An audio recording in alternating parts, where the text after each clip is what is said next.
খাতিমুন নবীন, last নবী, এরপর আর কেউ নবী আসবে না। যাই হোক, এই ইসলামের একটা বাউন্ডারি রয়েছে, একটা গেট আছে।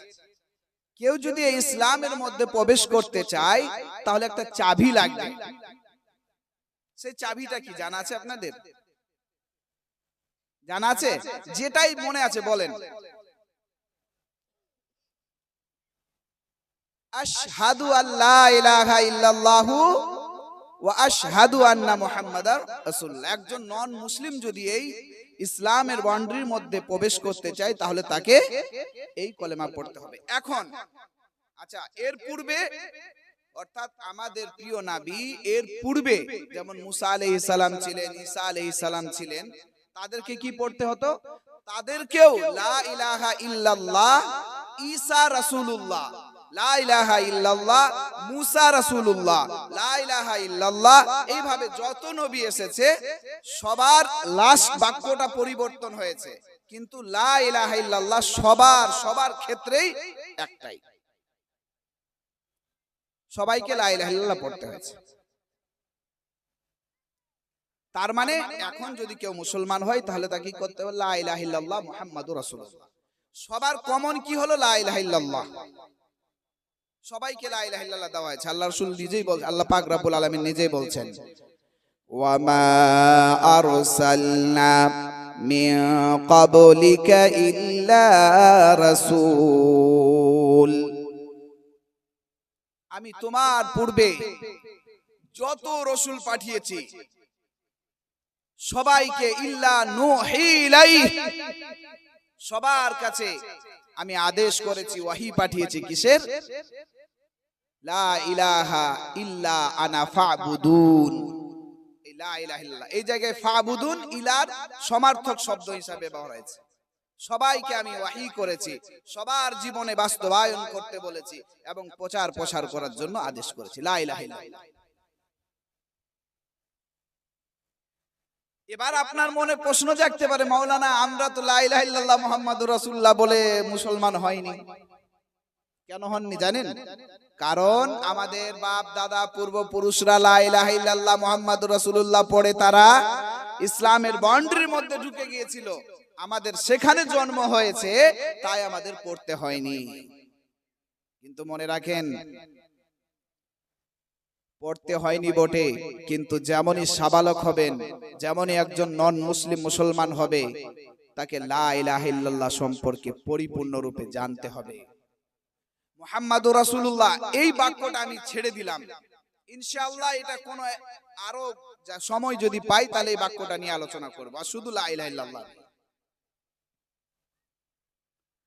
তো লা ইলাহা ইল্লাল্লাহ জানতে হবে আমাদেরকে। আল্লাহ পাক রব্বুল আলামিন নিজে বলছেন, ফা'লাম আন্নাহু লা ইলাহা ইল্লাল্লাহ, তুমি জানো লা ইলাহা ইল্লাল্লাহ সম্পর্কে, নলেজ নাও, জ্ঞান অর্জন করো। আমরা যেমনই সাবালক হব আমাদের উপর ওয়াজিব ফরজ হবে, ফরজ ইলমের মধ্যে আসবে, শিক্ষার মধ্যে, যে লা ইলাহা ইল্লাল্লাহ এর অর্থ কি, এ কি চাই, এর শর্ত কি, লা ইলাহা ইল্লাল্লাহ পড়লে কি করতে হয়, এর ফজিলত কি, সব জানতে হবে। নইলে পরিপূর্ণ রূপে মুসলমান হওয়া যাবে না, এমন কি মুসলিম হয়ে টিকতেই পারবে না। আসুন লা ইলাহা ইল্লাল্লাহর দু একটি ফজিলত শুনে নিই। আল্লাহ রাসূল বলছেন, তিরমিজির এটি হাসান সহিহ হাদিস, আল্লাহ রাসূল বলছেন, আমি এবং আমার পূর্বে যত নবী এবং রাসূল এসেছেন তারা যত বাক্য উপদেশমূলক বলেছেন, তাদের মধ্যে সবচেয়ে দামি বাক্য হলো, আমার এবং আমার পূর্বের যত নবী এসেছে মুখ থেকে যত বাক্য বেরিয়েছে তার মধ্যে সবচেয়ে দামি বাক্য হলো লা ইলাহা ইল্লাল্লাহু ওয়াহদাহু লা শারীকা লাহু লাহুল মুলকু ওয়া লাহুল হামদু ওয়া হুয়া আলা কুল্লি শাইইন কাদির। সবচেয়ে দামি বাক্য। আসুন আরো শোনাই আপনাকে, আমরা যত জিকির করি, মানুষ উত্তম জিকির খুঁজে, এটিও তিরমিজির হাসান সহিহ হাদিস, সেই হাদিসে বর্ণনা হয়েছে আফজালু যিকরি লা ইলাহা ইল্লাল্লাহ ওয়া আফজালুদ দুআই আলহামদুলিল্লাহ।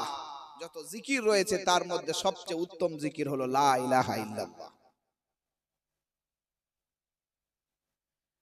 আমি যদি আপনাকে বলি লা ইলাহা ইল্লাল্লাহর ফজিলত সম্পর্কে, তাহলে এই কথাই যথেষ্ট হবে যে এই পৃথিবীর প্রতিষ্ঠিত করা হয়েছে, এই পৃথিবীকে তৈরি করা হয়েছে শুধুমাত্র লা ইলাহা ইল্লাল্লাহকে প্রতিষ্ঠিত করার জন্য।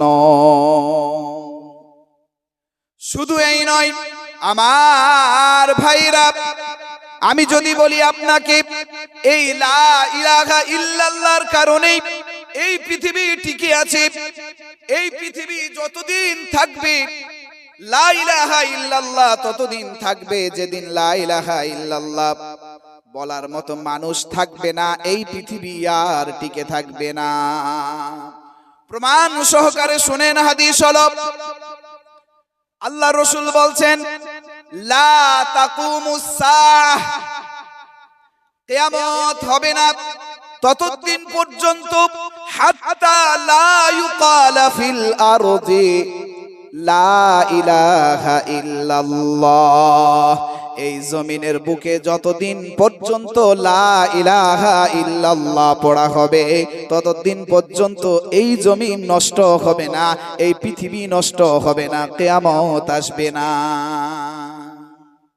তার মানে এই পৃথিবী টিকে আছে শুধুমাত্র লা ইলাহা ইল্লাল্লাহ বলার কারণে। লা ইলাহা ইল্লাল্লাহ যতদিন মানুষ বলতে থাকবে একজনও টিকে থাকবে।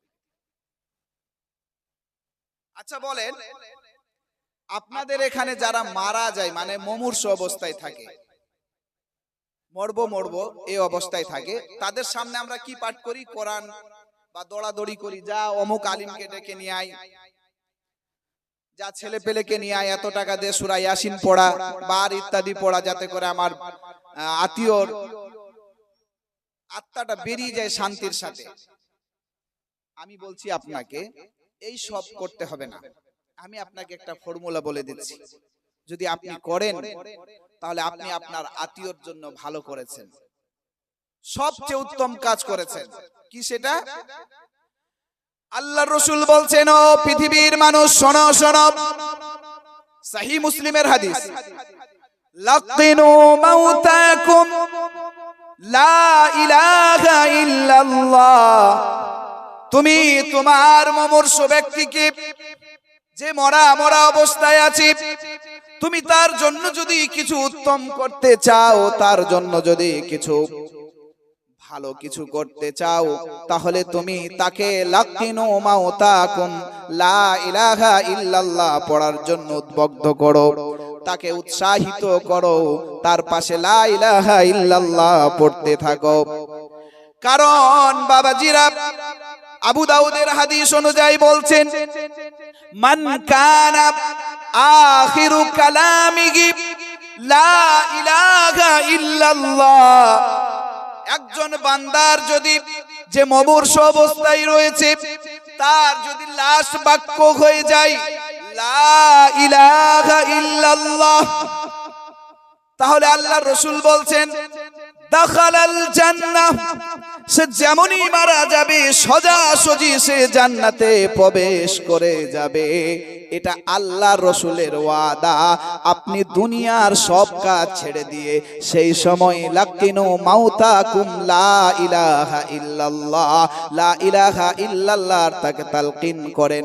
কারণ যদি লাস্ট বাক্যটা লা ইলাহা ইল্লাল্লাহ অন্তর থেকে বেরিয়ে আসে, তাহলে আপনার আত্মীয় যেন সাকসেসফুল, আপনিও আপনার আত্মীয়র জন্য যত চেষ্টা করেছেন তার মধ্যে সবচেয়ে উন্নত মানের চেষ্টা এটাই হলো। কারণ যেমনই লা ইলাহা ইল্লাল্লাহ বলে সেই ব্যক্তি মারা যাবে, সাথে সাথে এসে জান্নাতে প্রবেশ করে যাবে।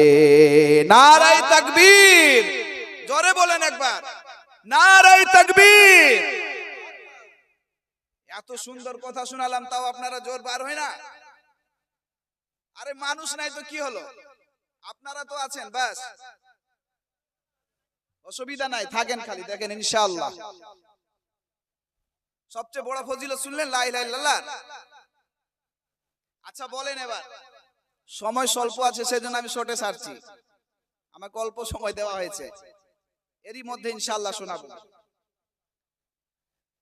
লা ইলাহা ইল্লাল্লাহ বলে আমরা কি বুঝি? এটাই না যে আল্লাহ আছে, আল্লাহ মালিক, আল্লাহ খালিক, আল্লাহ স্রষ্টা, আল্লাহ রাজিক, এটাই বুঝি আমরা। আমি বলি যদি এটাই বুঝি তাহলে যথেষ্ট নয়, এটা বোঝাই। যদি এটা বোঝাই যথেষ্ট হতো লা ইলাহা ইল্লাল্লাহ বলে, তাহলে যাদের কাছে লা ইলাহা ইল্লাল্লাহ নিয়ে নেমেছিলেন আল্লাহর হাবিব মুহাম্মাদুর রাসূলুল্লাহ সাল্লাল্লাহু আলাইহি সাল্লাম, তারা তো এই কথা মানতো যে আল্লাহ আছে, আল্লাহ মালিক, আল্লাহ রাজিক, আল্লাহ খালিক, সবই মানতো।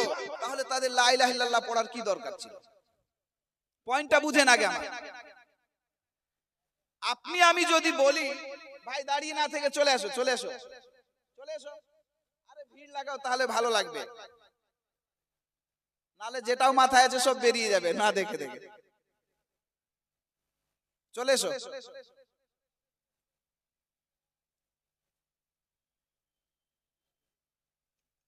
আমাকে স্পেশালি ভাবে এই লা ইলাহা ইল্লাল্লাহ সম্পর্কে আবেদন করা হয়েছে যে মাওলানা আপনি বলবেন, এটা যেহেতু বেসিক নলেজ, স্পেশালি ভাবে তার কারণেই ধরেছি বিষয়টা।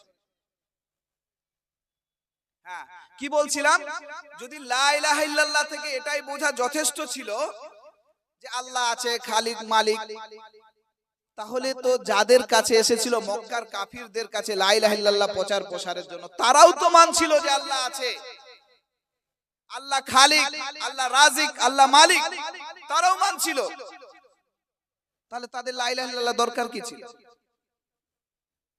পয়েন্টটা খালি বুঝেন ভাই, আমার দিকে লক্ষ্য করো, একটু বুঝো খালি।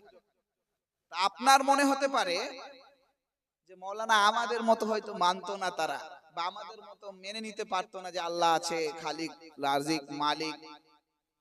তাহলে আচ্ছা দেখুন, আমার সাথে আসেন, আমাদের মানা তাদের মানা দুটাকে মিলিয়ে দেখি, দেখি তাদের সাথে মিলছে কিনা, বা তাদের মানাটা আমাদের সাথে মিলছে কিনা।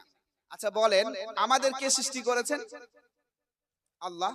আমাদের উত্তর, তাদের উত্তরটা শুনি কোরআন কারীমের মাধ্যম দিয়ে। ওয়ালা ইন সাআলতাহুম মান খালাকাহুম লা ইয়াকুলুনাল্লাহ। আল্লাহ পাক রব্বুল আলামিন বলছেন, হে নবী, ওদেরকে যদি আপনি মান খালাকাহুম, যে তোমাদের কে সৃষ্টি করেছে বলো বলো, তাহলে তারা অতি সত্বর এক বাক্যে বলে উঠবে লা ইয়াকুলুনাল্লাহ। কে আবার আল্লাহ ছাড়া আর কে হতে পারে? আল্লাহ আমাদের সৃষ্টি করেছে।